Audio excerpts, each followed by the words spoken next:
আওয়ামী লীগ আর বিএনপির মধ্যে তফাৎ ছিল এক জায়গায়। আওয়ামী লীগ আর বিএনপির মধ্যে এক জায়গায় তফাৎ।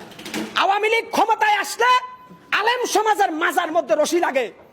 আওয়ামী লীগ ক্ষমতায় আসলে মসজিদের ভিতরে শুক্রবারে জুমার নামাজের সময় ইমাম সাহেব স্বাধীনভাবে খুতবা দিতে পারে না। আওয়ামী লীগ ক্ষমতায় আসলে বাংলাদেশের বিভিন্ন তাফসিরুল কোরআন মাহফিলে আলেমরা কোরআনের কথা বলতে পারে না। আর বিএনপি ক্ষমতায় আসলে জাতীয় সংসদে কোরআনের আয়াত থেকে কথা বলে।